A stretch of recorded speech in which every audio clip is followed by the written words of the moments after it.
जी अस्सलाम वालेकुम जी, आवाज़ आ रही है।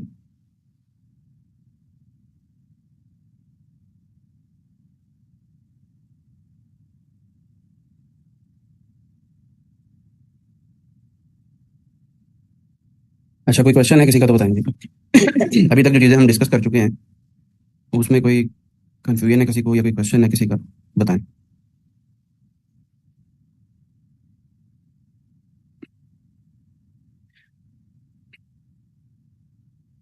Change in in rate of tax जो है ये हमने लास्ट क्लास में डिस्कस किया था। इससे ज़रा आगे चलते हैं जी। अच्छा, ये जो टॉपिक्स है ना इस तरह के, इनके ऊपर भी बाज़ दफ़ा पेपर में क्वेश्चन आ जाता है। जैसे ये क्वेश्चन आई कैप की रिसेंट अटेम्प्ट्स में से ही आया हुआ है।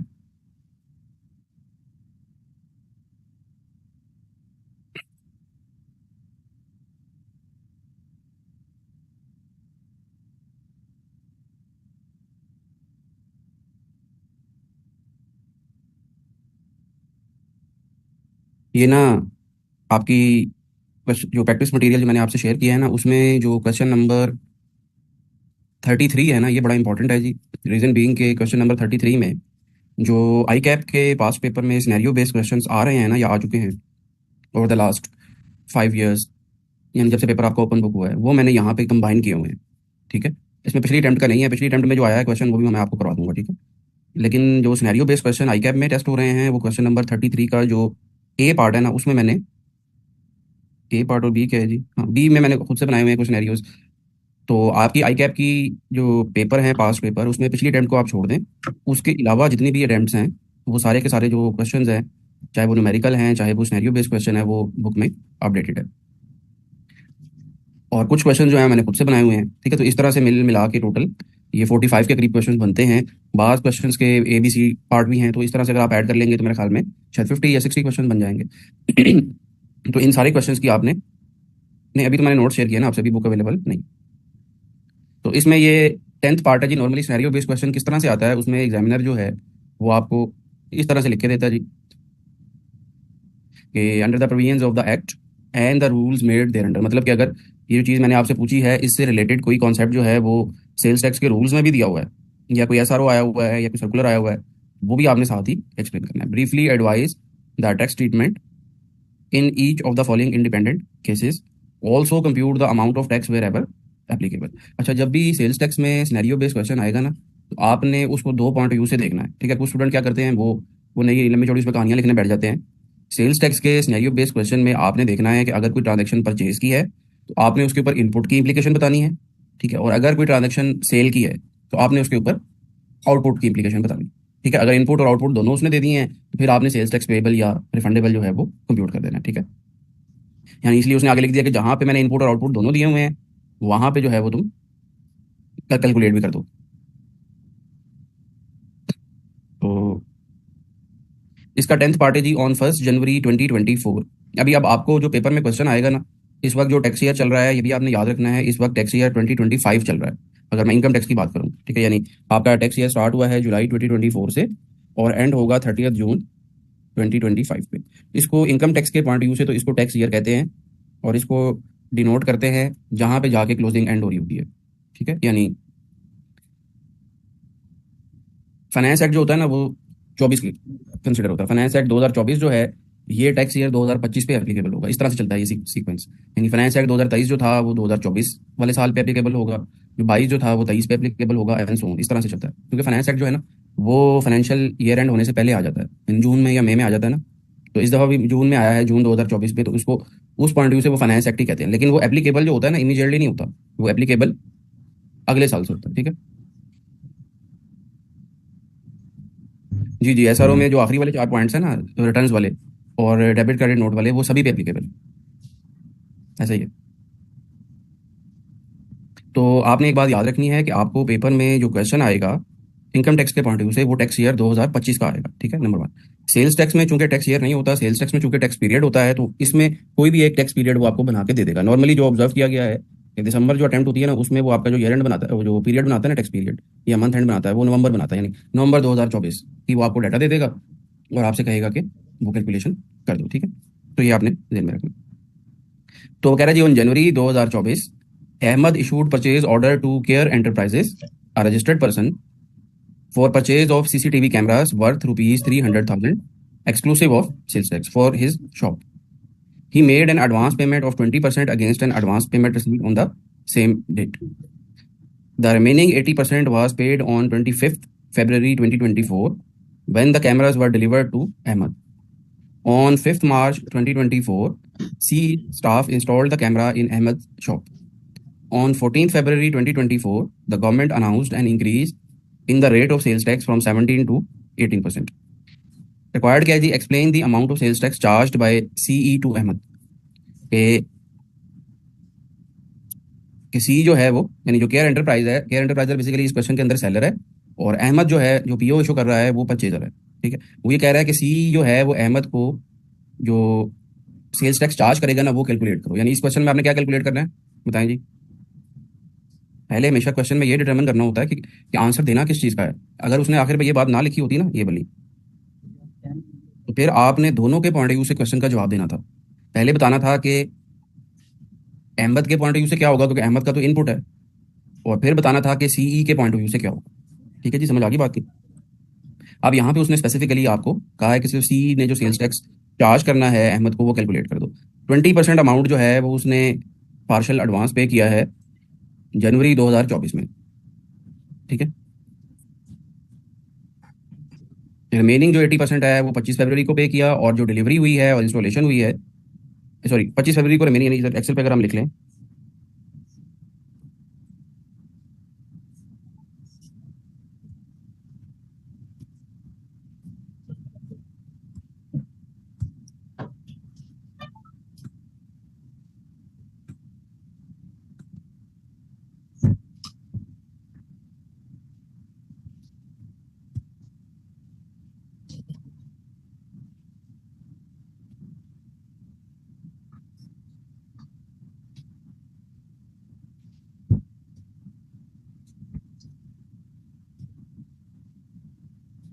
पाँच मार्च को इंस्टॉलेशन हुई, और 14 फरवरी को कह रहा है जी सेल्स टैक्स का जो रेट है ना,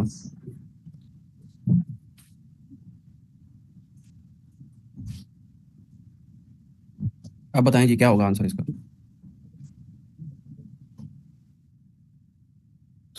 जब क्वेश्चंस के अंदर डेट्स इन्वॉल्व हो ना, तो नॉर्मली फिर क्या किया करते हैं, आप पेपर के अंदर इस तरह से अपने पास डेट्स लिख लेते हैं। ठीक है, आपको तो अब एक्सेल मिलेगा, एक्सेल पे आप, ताकि बार बार आपको क्वेश्चन पेपर ना देखना पड़े और आप माइंड जो है वो फोकस कर सके कॉन्सेप्ट के ऊपर। तो अब हमने क्या पढ़ा था जी? यहाँ पे तो पॉइंट बड़ा आसान सा हो जाएगा।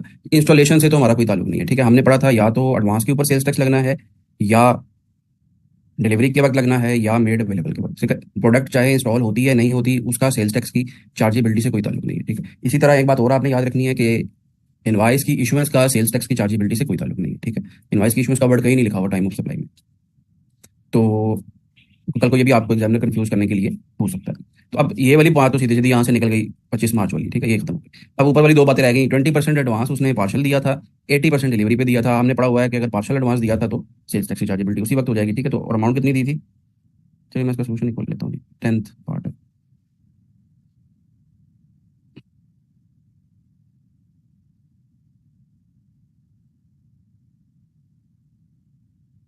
तो 3 लाख उसने दिया था जी 20% पे। उस वक्त जो सेल्स टैक्स का रेट था वो 17 था, वो लग जाएगा। 15 फेब पे जाके जब डिलीवरी हुई तो रिमेनिंग अमाउंट उसने तब पे की। और हमने यही बात कॉन्सेप्ट में पढ़ी थी कि जो सेल्स टैक्स का rate at the time of supply होता है ना, वो लगता है। उस वक्त जो रेट था वो 17 से इंक्रीज करके 18 हो गया था। तो 18 के ऊपर आपको सेल्स टैक्स देना है। तो टोटल जो आपका सेल्स टैक्स होगा वो 53,400 होगा जी। ठीक है, तो इस तरह नॉर्मली जब सिनेरियो बेस्ड क्वेश्चन आता है ना, तो नॉर्मली इस तरह से क्वेश्चन को आंसर करते हैं कि पहले तो जो रेलिवेंट प्रोविजन होती है ना उसको एक्सप्लेन किया जाता है। जो जो रेलिवेंट प्रोविजन उसने क्वेश्चन के अंदर टेस्ट की है, पहले आप उस कॉन्सेप्ट के बारे में बताते हैं कि ये मतलब है इस चीज़, ये कॉन्सेप्ट जो है ये बात कन्वे कर रहा है, और बेस्ड ऑन दैट जो कैलकुलेशन है वो ये। ठीक है, आइडियली इस तरह से क्वेश्चन का आपने सोल्यूशन देना है। लेकिन अगर सम हाउ और द अदर आपका टाइम शॉर्ट हो रहा है, वैसे तो होना नहीं चाहिए टेक्स्ट के पेपर में टाइम शॉर्ट, लेकिन अब चूंकि पेपर कंप्यूटराइज्ड है तो बाज़ लोगों की प्रैक्टिस ऐसा उस तरह से नहीं है। ये भी एक बहुत बड़ा इशू आ रहा है, आपको प्रैक्टिस भी करनी है सॉफ्ट कॉपी में। ठीक है, इसलिए मैंने आपको पहले दिन ही बताया था कि वर्ड आपकी टाइपिंग स्पीड बहुत तेज़ होनी चाहिए और एक्सेल पे आपको क्वेश्चन सॉल्व करना है बजाय इसके रजिस्टर पे करें। तो अगर आपके पास टाइम शॉर्ट हो रहा है एंड पे जाके, तो फिर आपने ये वाला पार्ट कर देना, ये वाला, ये ऊपर वाली जो प्रोविजन है वो ना भी लिखें तो कोई इतना मसला नहीं है। फॉर एग्जाम्पल इस क्वेश्चन के अगर 5 मार्क्स हैं तो एक आधा नंबर वो आपका काट लेगा। ठीक है, लेकिन अगर आपने ऊपर वाली प्रोविजन सिर्फ लिख दी, उसमें टाइम वेस्ट कर दिया, नीचे वाले पे ना बता सके, तो आपको 5 में से एक ही नंबर मिलेगा। असल जो नंबर है इसके अंदर वो कैलकुलेशन के हैं। ठीक है।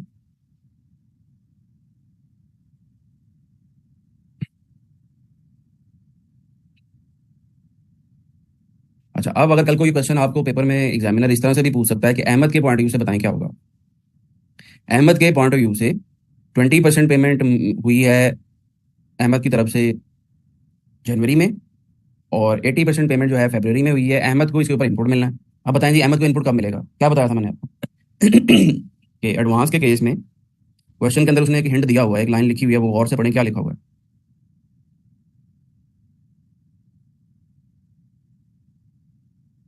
देखे ना। हाँ, अगर तो एडवांस के केस में जो सप्लायर है वो एडवांस पेमेंट रिसीट इशू कर दे, वो जो एडवांस पेमेंट रिसीट होती है ना, वो इक्वलेंट टू टैक्स इनवाइस होती है। यही बात हमने पढ़ी हुई है। यहाँ पे उसने बताया कि वो जो 20% उसने पार्शल पेमेंट की थी, उसके अगेंस्ट एडवांस पेमेंट रिसीट उसने ले ली है। तो 20% के ऊपर उसको इनपुट कब मिलेगा?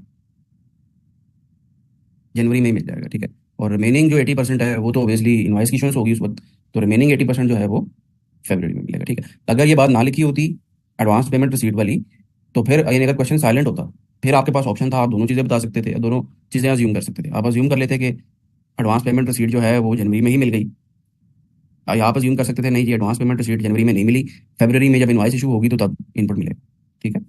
तो बास केसेस में एग्जामिनर क्या करता है, आपका कॉन्सेप्ट टेस्ट करने के लिए एग्जैक्ट इन्फॉर्मेशन क्वेश्चन के अंदर नहीं देता, जानबूझ के नहीं देता। ये चेक करने के लिए कि क्या स्टूडेंट को पता है कि इस चीज़ का जो ट्रीटमेंट है वो दोनों तरह से हो जाता है। अगर दोनों तरह से किसी एक चीज़ का ट्रीटमेंट हो रहा है और क्वेश्चन स्पेसिफिक नहीं है, तो आप अज्यूम करके दोनों तरह से बता दें। जब आप अज्यूम कर लेंगे, इसका मतलब है आपने एग्जामिनर को ये बात कन्वे कर दी है कि मुझे दोनों तरह से पता है। ठीक है। तो इसलिए बास केसेस में टेक्स्ट के पेपर में अजम्पशंस भी लेनी पड़ती हैं, लेकिन हर केस में नहीं लेनी पड़ती अजम्पशन को। एक आधा सिनेरियो ऐसा होगा जो मैंने आपको एक्सप्लेन किया है, वो स्टूडेंट क्या करते हैं, हर सिनेरियो में अजम्पशन लेना शुरू कर देते हैं, हालांकि क्वेश्चन जो है वो स्पेसिफिक होता है। अगर उसने क्वेश्चन में स्पेसिफिक इन्फॉर्मेशन दे दी है, फिर आपकी assumption का नेगेटिव इम्पैक्ट जाएगा। इसलिए क्वेश्चन की जो रीडिंग है वो आपको बड़े गौर से करनी है।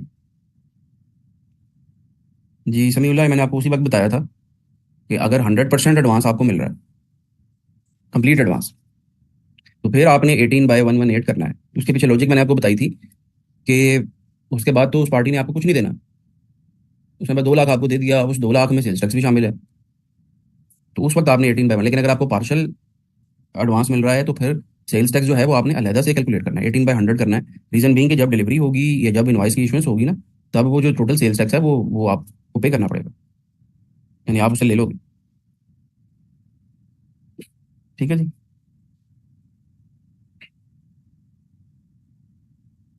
अच्छा, ये आपके आई कैप का पिछला पेपर में पहले सॉल्व करने लगा था, फिर मैंने कहा टाइम बहुत लग जाएगा इस बुक के पॉइंट ऑफ व्यू से, तो मैं आपको क्लास में ये क्वेश्चन जो आई कैप के पेपर में आया हुआ है वो मैं आपको करवा दूंगा जी। ये देखिए, सेल्स टैक्स का तो बहुत ही आसान क्वेश्चन आया हुआ है पेपर में, और ये मैं आपको करवा भी चुका हूँ। ये क्वेश्चन है जी सेल्स टैक्स का, जो सिनेरियो बेस्ड है। अब जरा पढ़ें सभी लोग और मुझे बताएं इसका क्या जवाब है।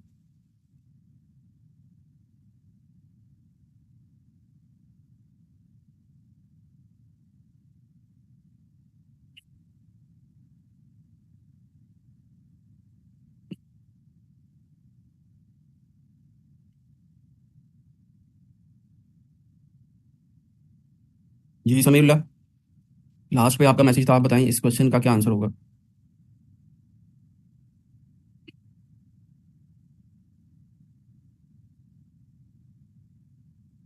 पेनल्टी तो एक अलग से एक बात है ना, एडिशनल असल पॉइंट तो कुछ दूसरे वाला था ना, उससे पहले वाला, वो बताएं।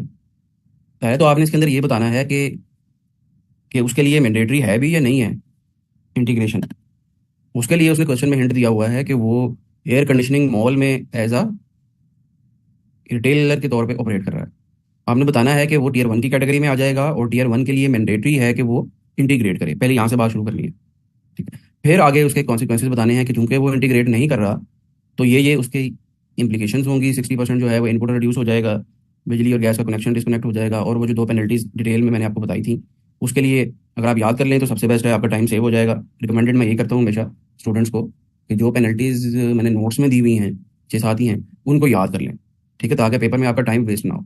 लेकिन अगर आप उनको याद नहीं कर सकते, हमारे वक्तों में तो ये ओपन बुक तो बहुत दूर की बात है। जब मैं पेपर दिया करता था टैक्स का, 2000 वाली जो अर्ली 10 वाली, यानी उसमें इवन टैक्स के रेट भी नहीं दिए होते थे पेपर में। तो मैं ऐसे मरा के मेरे साथ भी तो आशा और 2-4 हज़ार पर वो टैक्स के रेट्स भी याद करने पड़ते थे। अब तो आपको टैक्स के रेट्स भी वो दे देता है ना, सैलरीड के और नॉन सैलरी, वो भी नहीं देता था क्या पहले?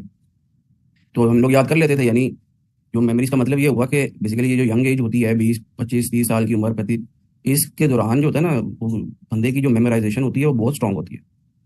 तो ऐसा नहीं है कि आप कहें जी मेरे से याद नहीं हो सकता। तो आपके लिए बहुत आसान है, मेरे लिए मुश्किल है। मैं हो सकता है कल आपको पढ़ाऊंगा, आज मुझे वो भूल जाए वो पेनल्टी। लेकिन जो स्टूडेंट वाली एज है ना, उसमें चूंकि मेमोरी बहुत स्ट्रांग होती है, तो आपके लिए बहुत आसान है इन चीज़ों को याद करना। हम भी उस वक्त टैक्स के रेट याद कर लेते थे, मुझे जबानी याद हो जाते थे रेट्स सैलरीड के क्या हैं। अब मैं याद करूंगा तो चाहे 4 दिन मुझे याद ना हो। ठीक है। तो रेट्स जो हैं, वो पेनल्टीज जो हैं, रिकमेंडेड यही है कि उनको याद कर लें। ठीक है। लेकिन उसके बावजूद अगर आप याद नहीं करना चाहते तो आपके पास सेक्शन मार्क होना चाहिए, आपको जबानी याद हो कि पेनल्टीज का जो सेक्शन है वो 33 है। और आई कैब जब ऑर्डिनेंस अवेलेबल करे तो आपके उसके ऊपर हैंड्स ऑन प्रैक्टिस होनी चाहिए आपकी। आप फॉरन सेक्शन 33 पे जाएं। आप जब सेक्शन 33 पे जाएंगे तो वहाँ पे 25 के करीब सीरियल नंबर हैं जो आपको मिलेंगे। अब उन 25 सीरियल नंबर में से ये वाली पेनल्टी ढूंढते ढूंढते हो सकता है आपको 5 मिनट लग जाए।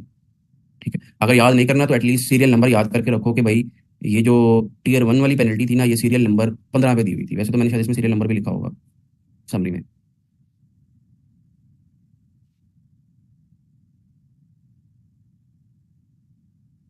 हाँ, ये देखिए मैंने साथ लिखा हुआ है। ये सीरियल नंबर 25A है। अब अगर आपने याद नहीं की होगी ना, इन्हीं चीज़ों की वजह से टाइम मैनेजमेंट का इशू आ रहा है पेपर के अंदर। ओपन बुक में ना, जब से पेपर आपका ओपन बुक हुआ है ना, ये टाइम मैनेजमेंट का इशू आ जाता है। और टाइम मैनेजमेंट का इशू सिर्फ उन स्टूडेंट्स को आता है जी जो कहते हैं बस ठीक है यार, यानी जो प्रॉपर प्लानिंग नहीं करते, प्रॉपर होमवर्क नहीं करते, तो पेपर में देख लेंगे यार। तो अब आपको इतना तो पता है कि सेक्शन 33 है, लेकिन अगर आपको, और आपने प्लेंटी याद नहीं की हुई, लेकिन अगर आपको सीरियल नंबर भी नहीं याद, तो पेपर में 25A के ऊपर आगे दिया होगा। अब पहले तुम 25 के 25 पढ़ोगे तो फिर ही पता चलेगा ना कि पेनल्टी किधर दी हुई है। यानी पेपर में obvious सी बात है, कोई वो तो नहीं हो सकता ना, अब हम की वो, अब हम कह रहा हूँ, क्या वर्ड होता है वो यूज, कि एकदम से आप सीधे सीधे 25A पे चले जाओ। हाँ हाँ जी। तो तो एटलीस्ट अगर पेनल्टी याद नहीं करनी तो 6-7 पेनल्टीज जो मैंने नोट्स में दी हुई हैं उनका सीरियल नंबर आपके पास याद होना चाहिए। ठीक है। अब एक और मसला भी है कि पेपर पहले तो जो कि ऑर्डिनेंस जो था वो हार्ड कॉपी में आप लेके जा सकते थे पेपर में। ठीक है। जब हार्ड कॉपी में लेके जा सकते थे तो स्टूडेंट उन उन सीरियल नंबर को सर्कल कर लेते थे। अब सॉफ्ट कॉपी आई कैब ने अवेलेबल करनी है, अब सॉफ्ट कॉपी पे तो नहीं हो सकता ना सर्कल। तो फिर अब आपको ये जो सीरियल नंबर्स हैं ये फिर अपने पास याद करने पड़ेंगे। ठीक है। जिस तरह से भी करना है वो आप देख लेंगे। अच्छा, इसी तरह से तो ये तो बहुत ही आसान क्वेश्चन था। जैसे मैंने आपको पहले बताया कि पिछली अटेम्प्ट का जो पेपर है आई कैब का वो बहुत ही आसान आया हुआ है। इसी तरह अगर आप न्यूमेरिकल पे आ जाए ना, या 8 मार्क्स जो है एफडी से आए हुए हैं, ये न्यूमेरिकल आया हुआ है जी आई कैब का ना, पिछले पेपर में। इसमें भी 3-4 प्रोविजंस तो हम ऑलरेडी डिस्कस कर चुके हैं, सिर्फ आपको इसलिए करवा रहा हूँ ताकि आपको आइडिया हो जाए कि पेपर में टेस्टिंग किस तरह की हो रही है, और जो चीज़ें हम पढ़ रहे हैं वो एग्जामिनर किस तरह से टेस्ट करता है पेपर के अंदर। वो कह रहा है जी, KL is engage in the business of manufacturing and supplying paper and allied products. KL is registered with sales tax authorities as an importer, manufacturer and distributor। Normally इसी तरह से क्वेश्चन होता है कि वो आपको 3-4 एक्टिविटीज में इन्वॉल्व कर देता है ताकि हर एक्टिविटी से रिलेटेड जो छोटी छोटी प्रोविजंस हैं 2-3 वो टेस्ट कर ले। Following information is extracted from KL's record for the month of May 2024। Purchases they the, supplies they the. Purchases में रजिस्टर्ड, अनरजिस्टर्ड, इम्पोर्ट, सप्लाईज में रजिस्टर्ड और अनरजिस्टर्ड। अच्छा।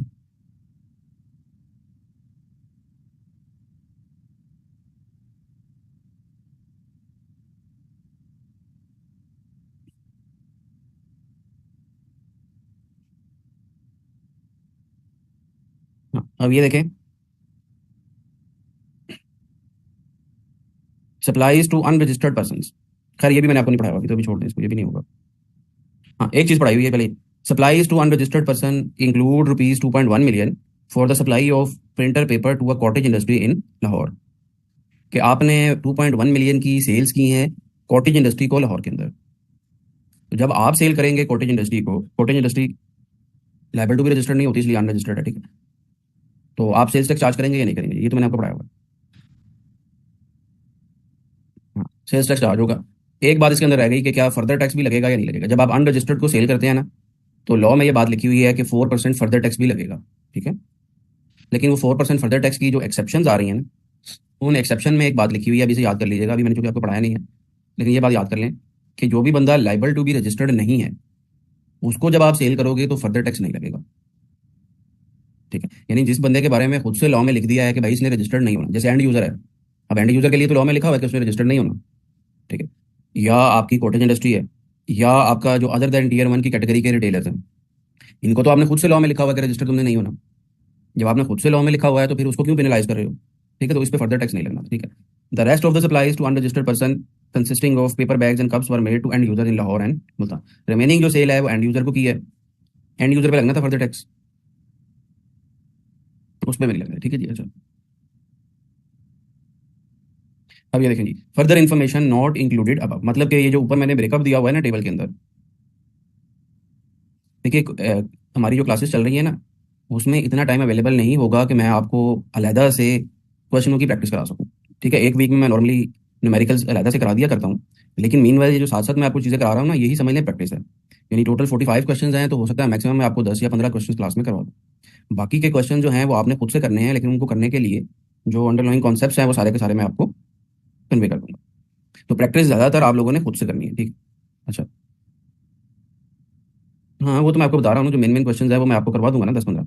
जैसे ये मैं आपको करवा रहा हूँ तो ये प्रैक्टिस ही करवा रहा हूँ ना, ये मैं कुछ और तो नहीं करवा रहा। अच्छा, further information not included above का मतलब कि ऊपर जो मैंने ये टेबल बनाया हुआ है ना, ये वाला, इनसे ये इन्फॉर्मेशन पर्टेन नहीं कर रही। ठीक है, जो ये एडिशनल इन्फॉर्मेशन है ना, वो तो इनसे पर्टेन कर रही है। जैसे ये देखें, एडिशनल इन्फॉर्मेशन का पहला पॉइंट है जी परचेजेस फ्रॉम रजिस्टर्ड सप्लायर, यानी ये वाली। एडिशनल इन्फॉर्मेशन का दूसरा पॉइंट है परचेजेस फ्रॉम अनरजिस्टर्ड सप्लायर, यानी इसका ब्रेकअप। तीसरा पॉइंट इंपोर्ट का है। ठीक है, एंड सो ऑन, इसी तरह फोर्थ रजिस्टर्ड का होगा, फिफ्थ जो है वो अनरजिस्टर्ड को सेल का होगा। ठीक। लेकिन जो नॉट इंक्लूडेड अबव है, इसका मतलब है कि इस इन्फॉर्मेशन का ऊपर जो टेबल बना हुआ है और उसमें जो डाटा दिया हुआ है ना, उससे कोई ताल्लुक नहीं है, ये इंडिपेंडेंट प्रोविजन है। तो कह रहे हैं जी, KL purchase knives and cutting blades for paper board worth rupees 1.3 million from Auzar private limited, manufacturer located in residential area of Karachi.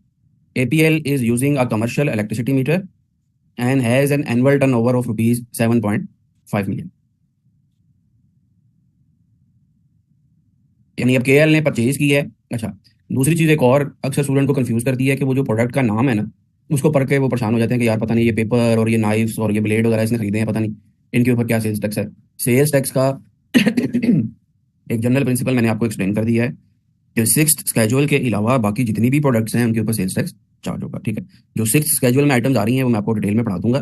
जब वो आप पढ़ लेंगे तो आपको उसी वक्त फौरन आइडिया हो जाएगा कि ये जो प्रोडक्ट है आया ये सिक्स में थी या नहीं थी। ठीक है, तो ये जो प्रोडक्ट्स हैं इस तरह की, ये नाइफ्स वगैरह और ये सिक्स में नहीं है, तो ये टैक्सेबल है। ठीक है, अब आगे बताइए इसके अंदर क्या पॉइंट उसने, आपने जिस मैन्युफैक्चरर से गुड्स खरीदी है ना, वो कॉटेज इंडस्ट्री है या नहीं है, ये सवाल है इसके अंदर।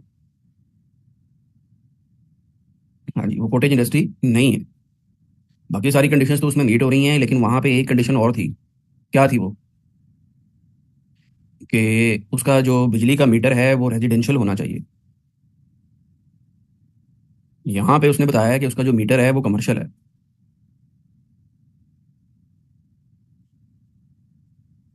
ये देखें ना।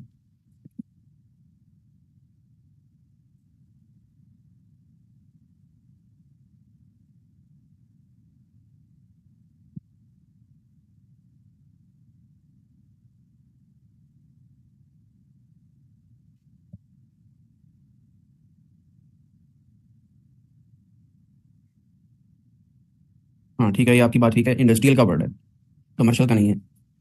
तो इसका मतलब है रेजिडेंशियल और कमर्शियल दोनों हो सकते हैं, इंडस्ट्रियल नहीं हो सकता। यहाँ से मुझे कन्फ्यूजन हो गई थी, कमर्शियल। इसका मतलब है कि ये कॉटेज इंडस्ट्री है। अब जब ये कॉटेज इंडस्ट्री है तो जब इसने आपको सेल की होगी, क्या सेल्स टैक्स चार्ज किया होगा? नहीं किया होगा। ठीक है, तो अब आपको इनपुट भी नहीं मिलेगा। ठीक है।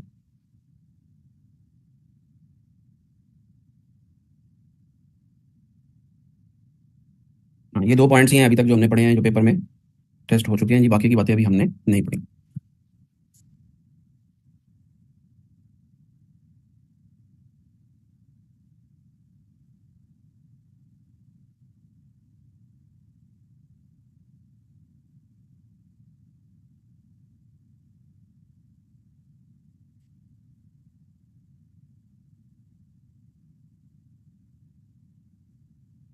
हो जाता है बाज़ दफ़ा रेजिडेंशियल एरिया में, अगर आप अपने घर में ही कोई शॉप वगैरह बना लेना, तो फिर वो बिजली का जो मीटर है बस उसको कन्वर्ट करना पड़ता है कमर्शियल में।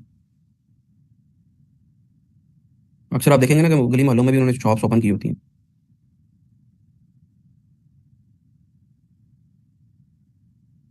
अच्छा, अब हम वापस आ जाते हैं जी समरी की तरफ। और अभी तक जो चीज़ें पढ़ी थी मैं हाल में उसकी मैंने आपको प्रैक्टिस करवा दी है काफ़ी। अब हम जरा आगे चलते हैं जी।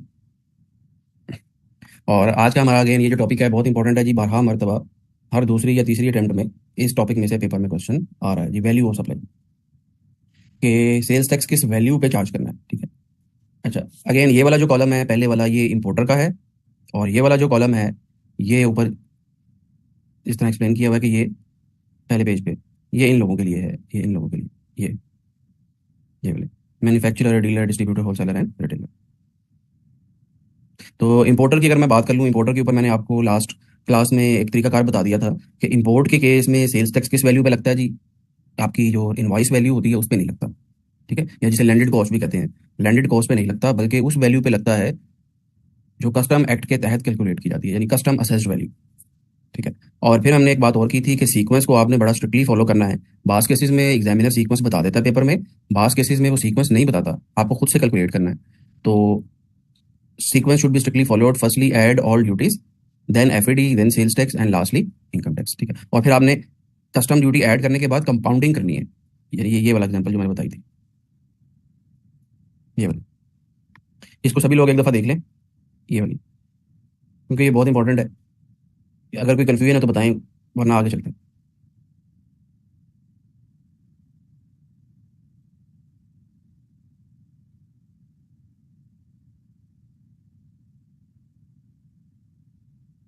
पीसीटी जो होता है ना, ये मैंने आपको बताया था कि कस्टम के ना टैरिफ को कहते हैं, पाकिस्तान कस्टम टैरिफ।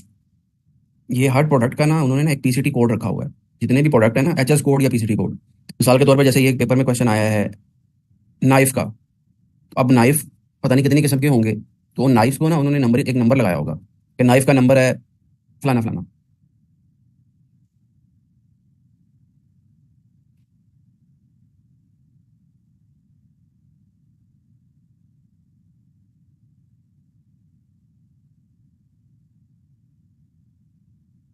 ये देखें इस तरह से, ये उसकी वेबसाइट पे बल्कि पढ़े हुए हैं एफईआर की, कि ये टोटल ना 289 पेजेस हैं। इसमें पहले लाइव हॉर्सेज, एसेज, मुल्लीज एंड पता नहीं जानवर हैं, पता नहीं किस तरह के ये।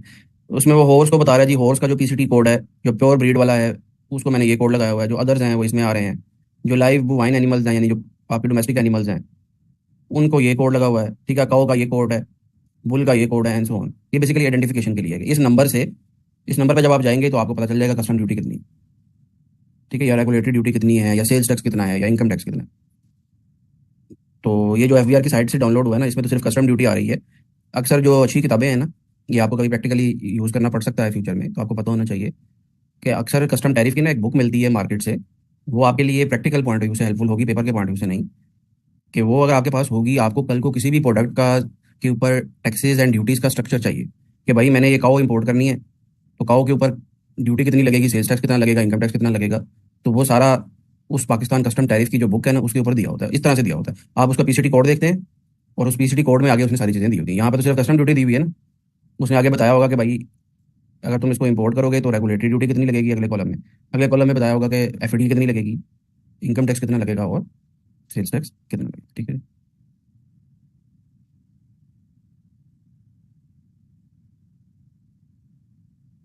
कैलकुलेशन कौन से वाली जी?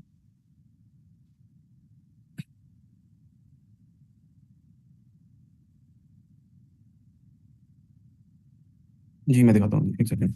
इसको मैं सेव कर लूँगा, ये सेव कहाँ से होगा?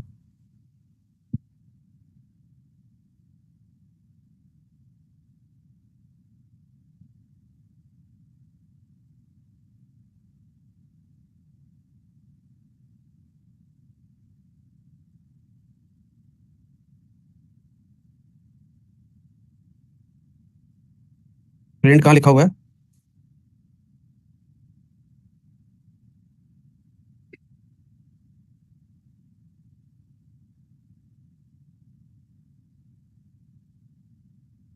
अच्छा, इधर आ रहा था मैं, उसके ऊपर ना वो था।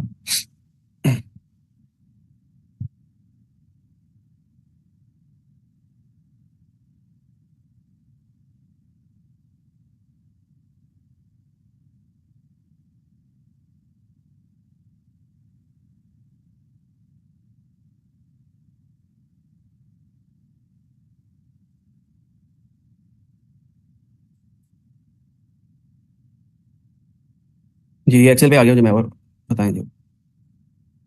और कोई क्वेश्चन है किसी का?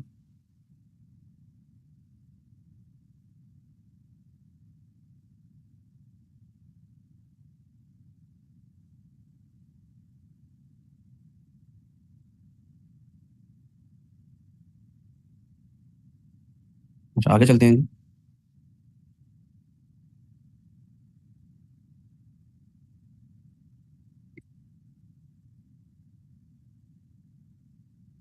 Value fix by board if actual value of goods imported is higher than value fixed, actual value will be the value of supply. अच्छा, बास केसेस में एफबीआर क्या करता है, टू इंश्योर के सर्टन,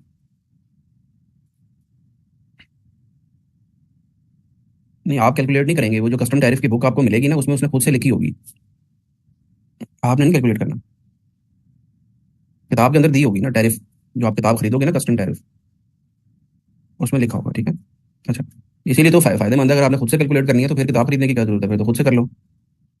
अच्छा, तो बी क्लॉज को मैं एक्सप्लेन कर रहा था कि बास केसेस में एफबीआर क्या करता है कि इस चीज़ को इंश्योर करने के लिए कि सर्टन टैक्स का जो रेवेन्यू है वो हर सूरत में हमें आए, वो ना कुछ प्रोडक्ट्स की जो वैल्यू है ना वो फिक्स कर देता है। इसकी जो सबसे कॉमन एग्जांपल है ना वो शुगर है, कि चीनी की प्राइस काफ़ी ऊपर नीचे होती रहती है, अब तो बहुत बढ़ गई है, किसी वक्त में आपको पता है कि 100 से नीचे होती थी। तो चीनी की ना एफबीआर ने एक प्राइस फिक्स की हुई है, वो फिक्स प्राइस है 60 रुपये के जी, ऐसा इशू किया हुआ है, ठीक।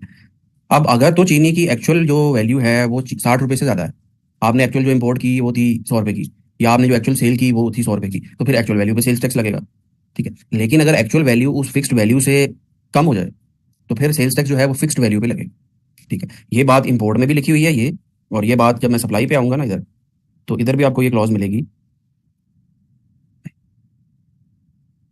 ये एच क्लॉज। दोनों की मैंने आपको एग्जांपल बता दी, बल्कि इसके ऊपर आई कैप में शायद क्वेश्चन आ चुका है। हाँ, ये क्वेश्चन नंबर 38, ये भी आपकी रिसेंट अटेम्प्ट्स में से ही है, ताबिश लिमिटेड के नाम से। नहीं, कस्टम वाले तो नहीं देखते, कस्टम वाले तो इम्पोर्ट रेशियो मैंने आपको बताया था खुद से कैलकुलेट करते हैं, कस्टम असेस्ड वैल्यू। आसान खत्म हो जाएगा।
जी, आवाज़ आ रही है जी। अच्छा, लास्ट क्लास में हमने बड़ी डिटेल में डिस्कस किया था कि इंपोर्ट के केस में जो सेल्स टैक्स है ना वो एक्चुअल वैल्यू पे नहीं लगता। चाहे आपने चीनी बाहर से इंपोर्ट किया 50 रुपये के जी की, चाहे 60 रुपये के जी की, वो कस्टम असेस्ड वैल्यू कस्टम वाले कैलकुलेट करते हैं, ठीक है। वो कैसे कैलकुलेट करते हैं, वो ऑब्वियसली मार्केट में जो ट्रेंड है उसके अकॉर्डिंगली करेंगे ना कैलकुलेट। तो उनको नजर आ रहा है कि पाकिस्तान में चीनी अगर 200 रुपये की के जी बिक रही है, तो ऐसा थोड़ी होगा कि कस्टम असेस्ड वैल्यू जो होगी वो 50 रुपये ही होगी, वो 200 के आसपास ही होगी ना। तो कस्टम असेस्ड वैल्यू कस्टम वाले कैलकुलेट करते हैं, हमारा वो सब्जेक्ट भी नहीं है। ठीक है, आपको पेपर में गिवन होगी, जैसे यहाँ पे गिवन है। तो या ये तो इम्पोर्ट नहीं है, ये तो लोकल परचेज होगी इस क्वेश्चन के अंदर। तो आपने बस इतना याद रखना है कि इम्पोर्ट के केस में कस्टम असेस्ड वैल्यू लगेगी। यहाँ पे वो कह रहा है जी 60,000 kg शुगर की मैंने बेची है 140 पे, सॉरी परचेज की है 140 पे। रिटेल प्राइस जो थी शुगर की वो 160 है, और जो वैल्यू फिक्स की है एफबीआर ने वो 120 है। अब रिटेल प्राइस का कॉन्सेप्ट आपने अभी, अगला नेक्स्ट कॉन्सेप्ट वही आ रहा है, मैं आपको भी एक्सप्लेन करता हूँ। अभी सिर्फ इतना बात याद रखिएगा कि जो आइटम्स थर्ड स्केजुअल में आ रही हैं, अभी तक हम सिक्स स्केजुअल पढ़ चुके हैं जी, फिफ्थ पढ़ चुके हैं, एट्थ में आपको बता चुका हूँ, और अब ये थर्ड आ रहा है। इनको आपको अच्छी तरह से याद करना है। सिक्स स्केजुअल जो है ये एग्जाम गुड्स का है, ये आपका जीरो रेटेड है, ये आपका रिड्यूस रेट वाला है, और थर्ड स्केजुअल जो है रिटेल प्राइस का है। जो आइटम्स थर्ड स्केजुअल में आ रही हैं उनके ऊपर जो सेल्स टैक्स है वो हमेशा रिटेल प्राइस पे लगता है। ठीक है, तो अभी आपके नॉलेज के लिए, तो फिर ये आपके लिए जानना बड़ा जरूरी है कि कौन कौन सी आइटम थर्ड स्केजुअल में आ रही है। ठीक है, अगेन अब इसके लिए आप ऑर्डिनेंस को यूज कर सकते हैं, या जो आइटम्स मैंने दी हुई हैं वहाँ पे उनको याद कर लें, जो आपके लिए प्रेफरेबल है। कि जब वो आइटम का नाम लेके पूछेगा, तो अगर तो आपने पहले एक दफा से पढ़ा होगा ना थर्ड स्केजुअल अच्छी तरह से, तो फौरन पता चल जाएगा कि वहाँ पे आ रही है ये आइटम, सिर्फ आप रीचेक कर सकते हैं पेपर के अंदर ओपन करके। लेकिन अगर आपने पहले से पढ़ा ही नहीं है सिरे से, और आप कहें जी मैं पेपर में खोल के देखूंगा, तो फिर आपका टाइम वेस्ट होगा, यानी फिर आपको न्यूमेरिकल करने पे 1 डेढ़ घंटा लग जाएगा। जब वो लग जाएगा तो पूरे पेपर का बेड़ा गर्क हो जाएगा। ठीक है, ये बात हमेशा याद रखनी है कि जो किसी भी क्वेश्चन को करने के जो अर्ली, जो आपके मिनट्स होते हैं या आवर होता है, उसी में मैक्सिमम नंबर आपको मिलते हैं। मिसाल के तौर पे ये सेल्स टैक्स का न्यूमेरिकल अगर पेपर में आया हुआ है 20 नंबर का, 22 नंबर का, तो मैक्सिमम आपने 40-45 मिनट लगाने हैं इसके ऊपर, 45 मिनट लगा लें। जैसे ही 45 से अबव होगा ना, तो आपने जितना किया हुआ है वो बस वो मोर देन सफिशिएंट है, उसको छोड़ के अगले क्वेश्चन पे चले जाना। फिर उसके बाद वाले जो 20-25-30 मिनट आप अपनी जिद में आके लगाएंगे, उससे मैक्सिमम आपको 2-3 नंबर मिल जाएंगे, लेकिन उसकी वजह से बाकी का जो पेपर है वो सारा खराब हो जाएगा। तो इसलिए जो भी अलॉटेड टाइम है किसी भी क्वेश्चन का, उससे ज़्यादा टाइम उस क्वेश्चन पे नहीं लगाना। अनलेस कि आप आखिर पे रह गए हैं, आखिर पे आपके पास 1 घंटा बचा हुआ है और सवाल भी एक ही रह गया, फिर आप ऑब्वियसली घंटा पूरा लगा लें। लेकिन शुरू में अगर बड़े क्वेश्चन पकड़ लिए, हमें तो हमेशा ये रिकमेंडेड किया जाता है कि जो बड़े बड़े क्वेश्चन होते हैं ना, दो क्वेश्चन तो आपको लाजमी पेपर में बड़े बड़े आते हैं। एक इनकम टैक्स का 25 नंबर का होता है, एक सेल्स टैक्स का होता है। इनको हमेशा एंड पे रखें। लेकिन बाज़ केसेस में स्टूडेंट कहते हैं नहीं यार मैंने तो पहले करना है, आप पहले कर लें, लेकिन फिर जो भी उनका अलॉटेड टाइम है ना उससे ऊपर नहीं जाना। जैसे ही टाइम पूरा हो, अब तो कोशिश करें कि वो जो टाइम अलॉटेड है उसमें क्वेश्चन पूरा हो जाए। अगर तो आपने सफिशिएंट प्रैक्टिस की है प्रॉपर, यानी ये क्वेश्चन जैसे मैंने बुक में बताए हुए हैं, ये जो दिए हुए हैं, ये अगर आपने एटलीस्ट 2 टाइम्स प्रैक्टिस कर लिए हैं खुद से, अपने हाथ से, अब उसमें एक्सेल पे या अपने रजिस्टर पे, तो हो ही नहीं सकता कि क्वेश्चन जो आई कैप के पेपर में आए ना वो 45 मिनट्स में आपसे ना हो। अगर आपने खुद से प्रैक्टिस नहीं की है सारे सवाल, ज्यादातर स्टूडेंट तुक्के मारते हैं ना, वो क्या करते हैं जी, पढ़ते हैं नहीं रेगुलरली। आखिर पे जब वो जोश आता है तो फिर क्या कहते हैं जी, 10 सवाल में सेल्स स्ट्रक्चर कर लेता हूँ, 8-10 सवाल बिजनेस इनकम में कर लेता हूँ, ठीक है, पेपर में चला जाता हूँ, तुक्का लग गया तो लग गया। ठीक है, अगर आप ऐसे तैयारी करके जाएंगे और फिर कहेंगे जी नहीं जी मैं तो बहुत अच्छी तैयारी की थी, फेल हो गया हूँ, तो ये तैयारी अच्छी नहीं है। ठीक है, ये तुक्के वाली तैयारी है। ऐसा हो सकता है कि आप 8-8 सवाल 10-10 सवाल करके पेपर में चले जाएं, पास हो जाए, ये तो समझ लें अगर आप हो गए हैं पास तो तुक्का है। ज्यादातर चांसेस ऐसे ही हैं कि आप फेल होंगे। ठीक है, तो वापस आ जाता हूँ। तो अब हम जरा बात कर लेते हैं जी रिटेल प्राइस की। तो अगला अगला कॉन्सेप्ट भी यही है, ये value of third schedule item imported bye commercial importer. कि जो थर्ड स्केजुअल में आइटम आ रही है उनके केस में इंपोर्ट स्टेज पे सेल्स टैक्स कैसे लगेगा?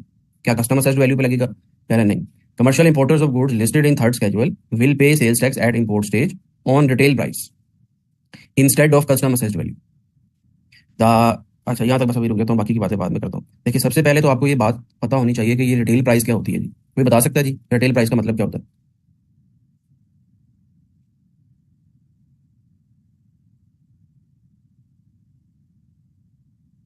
अक्सर आपने ग्रोसरी की आइटम वगैरह खरीदी हो स्टोर से, उस पे आपको जो एक वर्ड लिखा हुआ आएगा ना, वो रिटेल प्राइस का वर्ड लिखा हुआ आएगा। रिटेल प्राइस का मतलब ये होता है कि वो प्राइस, जिस जिस प्राइस के ऊपर जो प्रोडक्ट है वो एंड यूजर को सेल होता है। मैन्युफैक्चरर प्रिंट करता है, ठीक है, ये बात तो ठीक है। यानी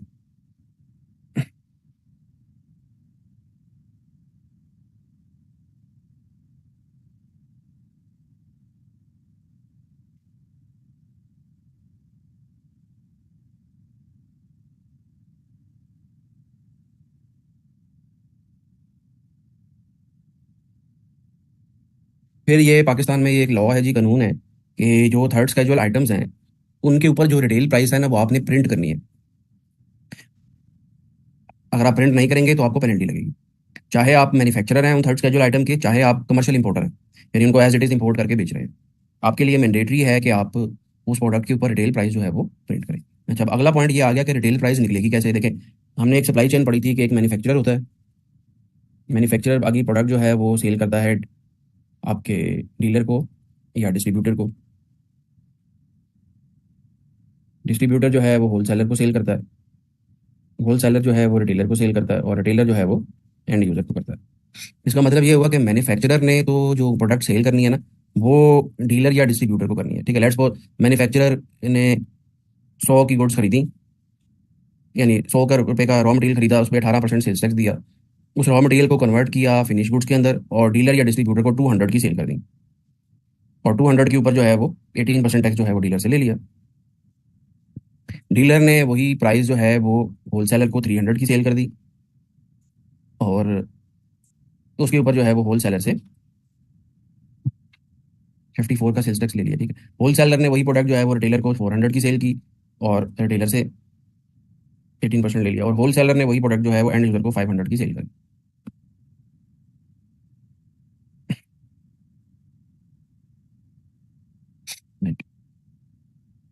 समझाने के लिए सिंपल सा मैंने फार्मूला 100 का जंप लगा दिया टोटल। अब ये देखें, मैन्युफैक्चरर जो डीलर को सेल कर रहा है वो 200 की कर रहा है, तो ये 200 क्या चीज़ है जी? इसे कहते हैं एक्स फैक्ट्री प्राइस। यानी ये जो 200 रुपये हैं, ये मैन्युफैक्चरर की सेल वैल्यू है, यानी मैन्युफैक्चरर की बुक्स में जो सेल आ रही होगी वो 200 आ रही होगी। ठीक है, मैन्युफैक्चरर तो ऑब्वियसली 500 की नहीं बेचेगा ना। मैन्युफैक्चरर से ये प्रोडक्ट एंड यूजर को जाते जाते इसमें हर बंदे का एक मार्जिन है। ठीक है, इसका मतलब है जब आपने रिटेल प्राइस निकालनी है ना, तो आपने क्या करना है, ex factory price plus dealer margin plus wholesaler margin plus retailer margin, ये सारी चीजें जब आप ऐड करोगे तो रिटेल प्राइस निकलेगी। ठीक है, प्लस बाज केसेस में वो ट्रांसपोर्टेशन वगैरह भी होती है, ट्रांसपोर्ट, यानी प्रोडक्ट आपने अगर उसकी फैक्ट्री तक डिलीवर करनी है उस कस्टमर की, तो फिर आपकी जो ट्रांसपोर्टेशन कॉस्ट है वो भी आप उसे रिकवर करोगे ना। तो इन सारी चीज़ों को जब आप ऐड करोगे ना, तब जाके रिटेल प्राइस निकलती है। अब रिक्वायरमेंट क्या है लॉ के अंदर कि ये रिटेल प्राइस ये लोग अपनी मर्जी से नहीं निकाल सकते, ये वाले, ये लोग अगर अपनी मर्जी से निकालने लग पड़े तो यहाँ पे तो पाकिस्तान में तो जो प्रोडक्ट है वो ब्लैक हो जाए। यानी हर बंदा जो है वो होर्डिंग करके जो भी नेसेसिटीज हैं, नेसेसरी गुड्स हैं, उनकी होर्डिंग कर ले, और अपनी मर्जी से मन मांगे दाम जो है वो बेचे। जैसे आपने अक्सर देखा होगा चीनी में ऐसे ही होता है ना, जब शॉर्टेज हो जाती है चीनी की, या कोविड के दौर में वो मास्क और इस तरह की जो चीज़ें थी, या जो हॉस्पिटल में जो जो नेसेसरी मेडिसिन थी, वो ये चीज़ें वगैरह। तो इसीलिए ये लॉ की रिक्वायरमेंट है कि रिटेल प्राइस जो है ना वो मैन्युफैक्चरर ने फिक्स करनी है। तो वो अपनी प्रोडक्ट के ऊपर वो प्राइस लिख देता है मैन्युफैक्चरर। ठीक है, हालांकि वो उसकी सेल वैल्यू नहीं होती, लेकिन रिक्वायरमेंट ये है कि मैन्युफैक्चरर ने या इंपोर्टर ने वो रिटेल प्राइस जो है वो प्रोडक्ट के ऊपर फिक्स करनी है। ठीक है, और वो निकलती किस तरह से है, वो इस तरह से निकलती है। ठीक है, यहाँ तक अगर कोई क्वेश्चन है किसी का तो बताएं, वरना अभी हम ब्रेक कर रहे हैं 15 मिनट्स की, बाकी की बातें फिर यहाँ से आगे लेके चलते हैं।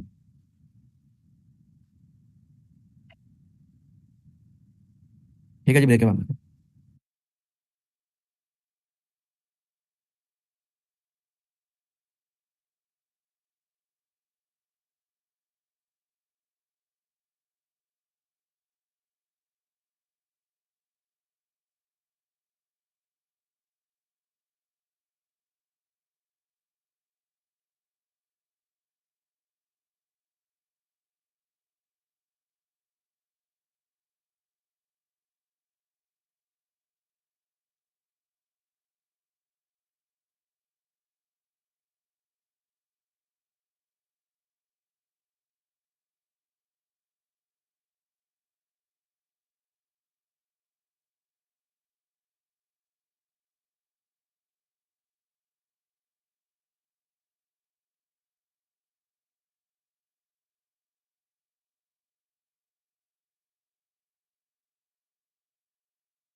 जी आवाज़ आ रही है जी।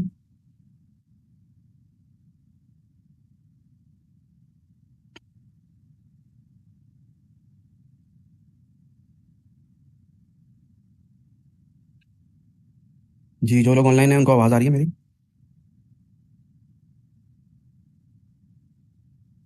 अच्छा अब जरा आगे चलते हैं जी। सारी प्रोडक्ट्स को थर्ड स्केजल में इस वजह से नहीं डाला जा सकता कि ज़्यादातर जो गुड्स हैं वो तो एंड यूज़र को सेल नहीं होती ना। वो तो इंडस्ट्रियल इंडस्ट्रियल रॉ मटेरियल के तौर पे सेल होती हैं। तो एंड यूज़र जो आइटम्स यूज़ करता है ना, जैसे ग्रोसरी की जितनी भी आइटम्स हैं या इलेक्ट्रॉनिक्स का सामान है या आपका चाय है, इस तरह की जो चीज़ें हैं ना, ये उन्होंने थर्ड में डाली हुई है। ठीक है। अच्छा आप जरा समझिएगा थर्ड स्केजल में होता क्या है जी। मैं जरा इक्वेशन से आपको एक्सप्लेन करता हूँ कि यहाँ पे क्या हुआ। मैन्युफैक्चरर क्या करेगा, मैन्युफैक्चरर अपनी अब लाइबिलिटी कैसे कैलकुलेट करेगा। मैन्युफैक्चरर क्या करेगा, 36 रुपीज़ इसने डिस्ट्रीब्यूटर से लिए, 18 इसने पे किए हुए हैं, 18 रुपये जो हैं वो ये एफ बी आर को पे कर देगा।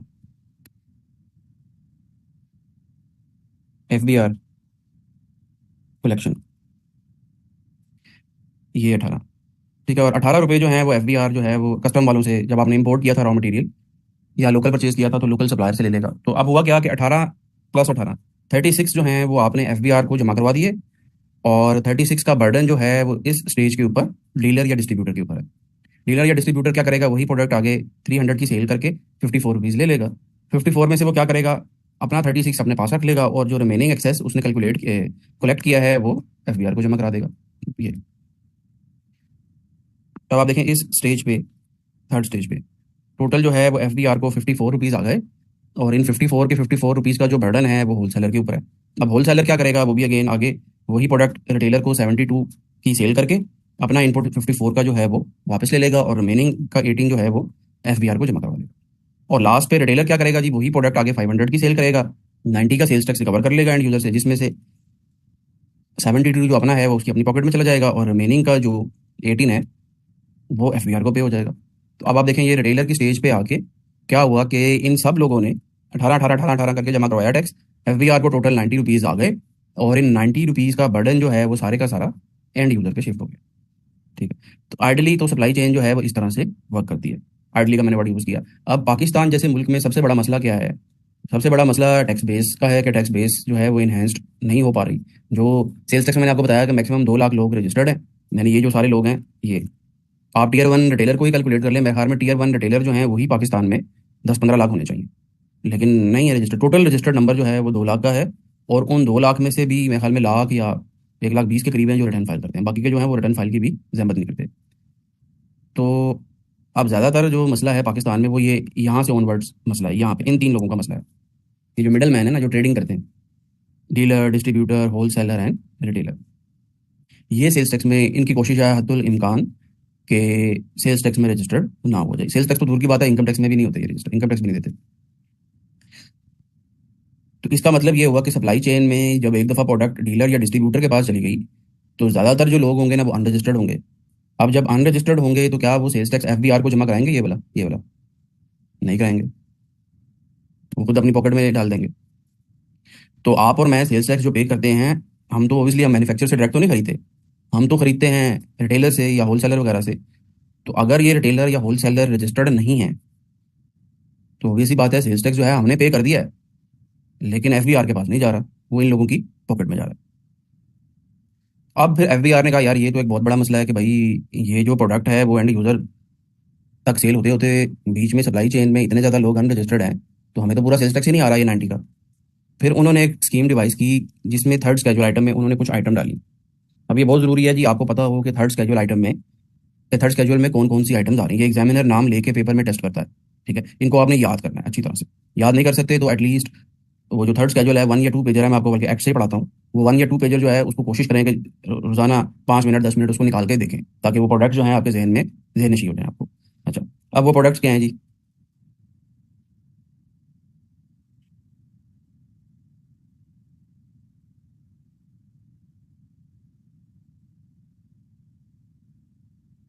ये है जी थर्ड स्केजुअल। अच्छा सबसे पहले इसमें क्या आ रहा है जी, fruit and vegetable juices, ice cream, aerated water और बेवरेजेस, यानी जो मिनरल वाटर की बोतल है या कोई जूस है, तो बेवरेज कोई भी एरेटेड बेवरेज है तो वो भी थर्ड स्केड्यूल है। कितने भी जूसेस वगैरह आप देखेंगे किसी भी रिटेलर के पास।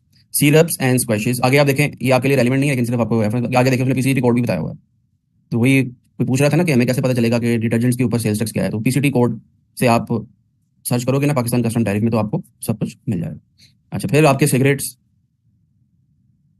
Toilet soap, detergents, shampoo, toothpaste, shaving cream, perfumes and cosmetics, चाय, आपकी टी जो है, powder drinks, milky drinks, toilet and tissue papers, spices sold in retail packing bearing brand name and trademark।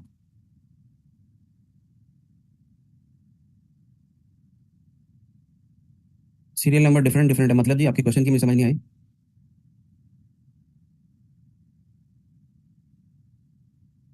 Serial number जो है वो sequence में नहीं है, ये है क्वेश्चन आपका।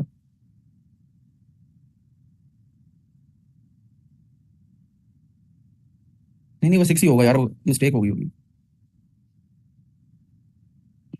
अच्छा।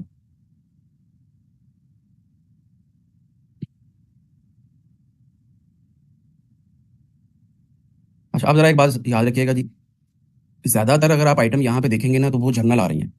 जर्नल का मतलब कि जैसे ये टी है, चाय।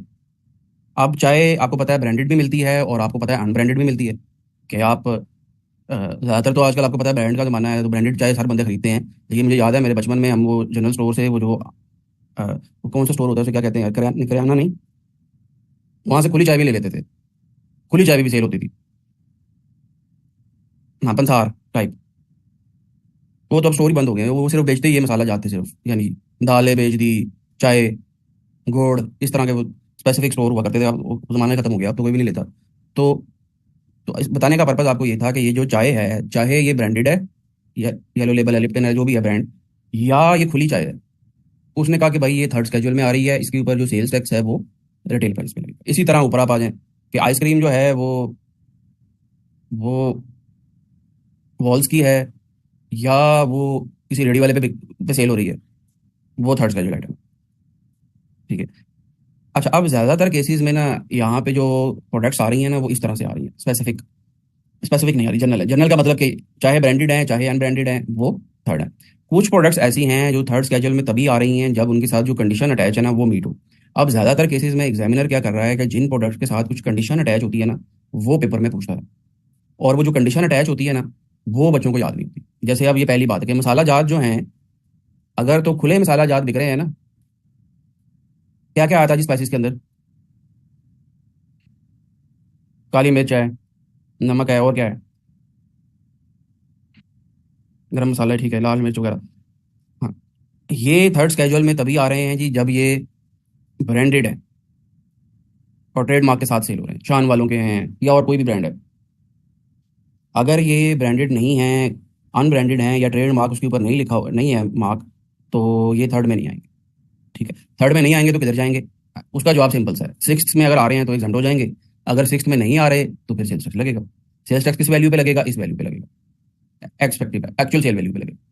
ठीक है। एक्चुअल सेल वैल्यू और रिटेल प्राइस में फ़र्क मैंने आपको बता दिया कि कि कि मैन्युफैक्चरर के लिए सेल वैल्यू 200 है, डिस्ट्रीब्यूटर के लिए जो सेल वैल्यू है वो 300 है, रिटेलर के लिए 4, होलसेलर के लिए 400 है, और रिटेलर के लिए 500। 500 जो है ये रिटेल प्राइस है, और ये जो 100, 200, 300, 400 है, इसको सेल वैल्यू भी कहते हैं।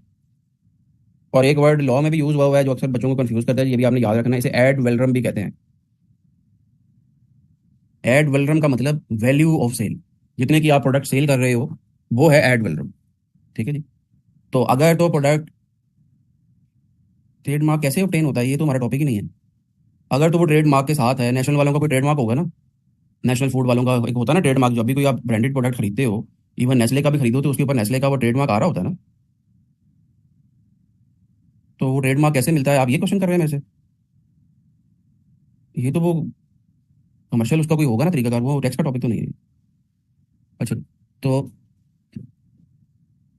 तो मैं ये बता रहा था कि रिटेल प्राइस और सेल या एड वैलोरम प्राइस में क्या डिफरेंस। अगर तो प्रोडक्ट थर्ड स्केड्यूल में आ रही है तो रिटेल प्राइस पे सेल्स टैक्स लगेगा। रिटेल प्राइस भी एग्जामिनर ने आपको पेपर में दी होगी, ठीक है। और अगर थर्ड में नहीं आ रही, आपके माइंड में फौरन ये चीज़ें आनी चाहिए, ये बात अभी से मैं समझा रहा हूँ। यही मिस्टेक है जो स्टूडेंट बार बार पेपर में करते हैं कि सिक्स में तो नहीं आ रही वो प्रोडक्ट, सिक्स में आपको बड़ी डिटेल में पढ़ाऊंगा, आपको पता चल जाएगा कि वो आ रही है। क्या जीरो रेटेड तो नहीं है? क्या एट्थ में तो नहीं आ रही? अगर इन तीनों में नहीं आ रही तो 18% पे सेल्स टैक्स लग जाएगा। अगर इन तीनों में आ रही है तो जो इन तीनों के अंदर ट्रीटमेंट है वो लग जाएगा। सिक्स में आ रही है तो एग्जाम्ट है, फिफ्थ में आ रही है तो सेल्स टैक्स जीरो है, और अगर थर्ड एट्थ में आ रही है तो उसका एक रिड्यूस रेट होगा जो एट्थ में दिया होगा, ठीक है जी। इस तरह से। अच्छा, इसके बाद अगर आगे चलें, shoe polish and shoe cream, again branded नहीं है, ब्रांडेड का वर्ड नहीं है। अब आप सीमेंट का देखें, सीमेंट जो है वो थर्ड स्केड्यूल में तभी आएगा जी जब वो रिटेल पैकिंग में सेल होगा। यानी सीमेंट की जो बोरी है, रिटेल पैकिंग का मतलब क्या होता है जी, बताएं जरा, कोई आइडिया है किसी को? कि वो पैकिंग जिसके अंदर जो प्रोडक्ट जो है वो एंड यूजर को ईजिली सेल हो जाए। अब सीमेंट की एक बोरी है, क्या वो रिटेल पैकिंग है? यानी आप अगर अपने घर में कोई कंस्ट्रक्शन का कोई काम कर रहे हैं, तो आपने अगर सीमेंट लेना है तो वो बोरी मिलती है ना पूरी, तो वो रिटेल पैकिंग है ना। बोरी या ये बैग कह लें, जो भी वर्ड यूज कर लें।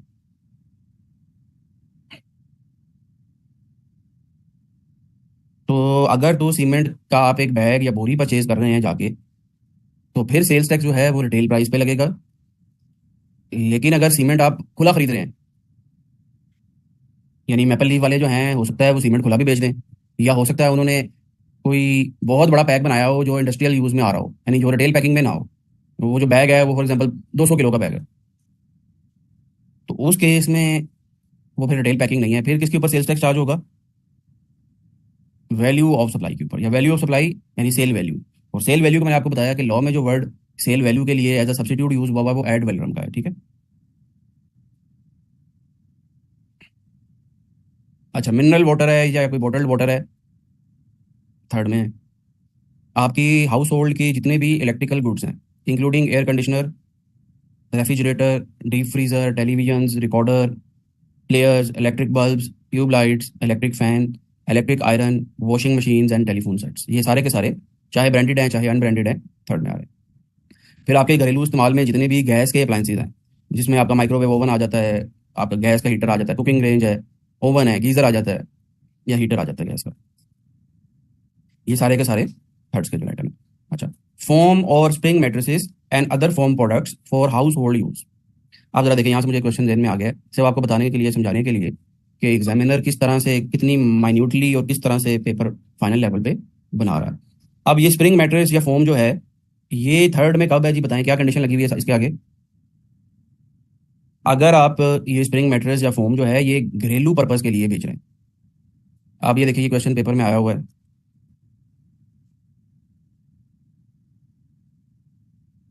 चलिए यही इधर ही देख लेते हैं। इंपोर्ट कंप्राइजेज द फॉलोइंग, ये क्वेश्चन नंबर है जी। मुझे तो जहन में कोई और क्वेश्चन आ रहा था, बहरहाल ये भी आया हुआ है। ये यानी पिछली अटेम्प्ट का ही है, सीसी वाला। इंपोर्ट कंप्राइज द फॉलोइंग, इसमें वो कह रहा है जी, specialised foam worth ₹28 million for use in executive chairs for official use. The retail price of this type of foam is ₹30 million। आपने इंपोर्ट किया, अभी हमने पढ़ लिया कि इंपोर्ट के केस में भी जो थर्ड स्केजूल आइटम होगी ना, उस पर रिटेल प्राइस पे सेल्स टैक्स लगेगा, एक्चुअल वैल्यू पे नहीं लगेगा, ना कस्टमर सर्च वैल्यू पे लगेगा। कस्टमर सर्च वैल्यू उसने यहाँ पे दी नहीं हुई, उसने दो वैल्यू दी हुई है।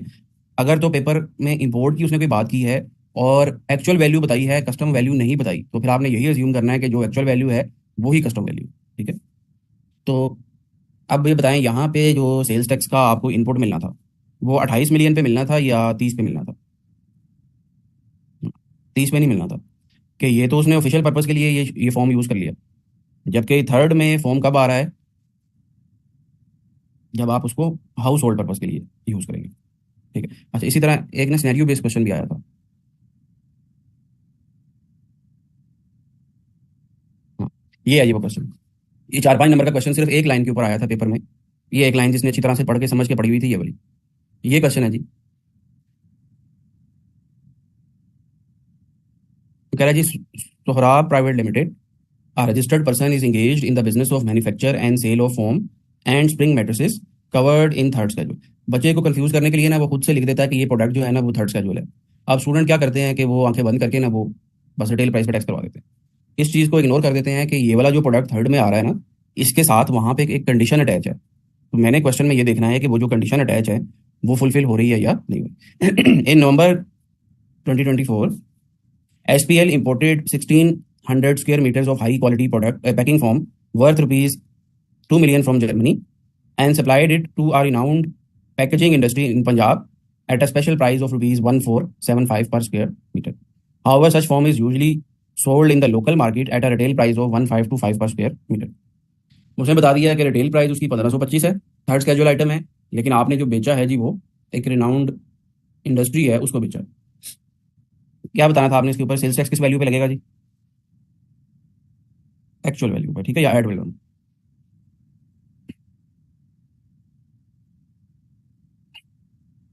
आप बताएंगे कि ये आइटम जो है ये थर्ड में सब्जेक्ट टू दिस कंडीशन आ रही है, ये चूंकि हाउस होल्ड पर्पज के लिए यूज नहीं हुआ, तो +3% जो वैल्यू एडिशन टैक्स मैंने आपको बताया था ना, ये भी आपने बात याद रखनी है कि एक बात हमने पढ़ी थी कि कमर्शियल इंपोर्टर जो होता है ना, यानी जो बंदा ट्रेडिंग कर रहा होता है, इंपोर्ट करके एज इट इज सेल करता है, उसको इंपोर्ट स्टेज पे 18 नॉर्मल देना पड़ता है और 3% हमने पढ़ा था कि वैल्यू एडिशन देना पड़ता है।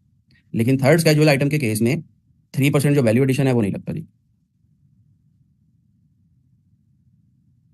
ठीक है, इसी तरह एक बात अभी हमने पढ़ी है कि अगर आप सेल करेंगे अनरजिस्टर्ड को तो 4% फर्दर टैक्स भी लगता है, लेकिन थर्ड कैजुअल के केस में नहीं लगता जी। ठीक है?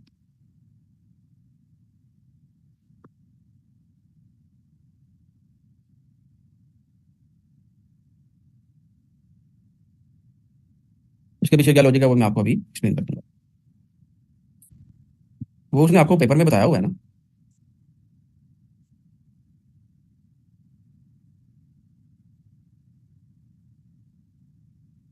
कि जो आपने इंपोर्ट किया है वो हाउस होल्ड पर्पज के लिए नहीं किया।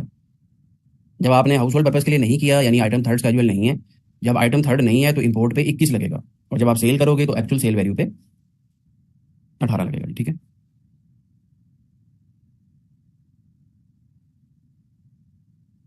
4% वाली बात अगर अभी समझ नहीं आई तो उस पर रुक जाए, वो जब मैं 4% पे आऊंगा ना तो फिर एक्सप्लेन कर दूंगा। आप जरा वापस आ जाते हैं जी। और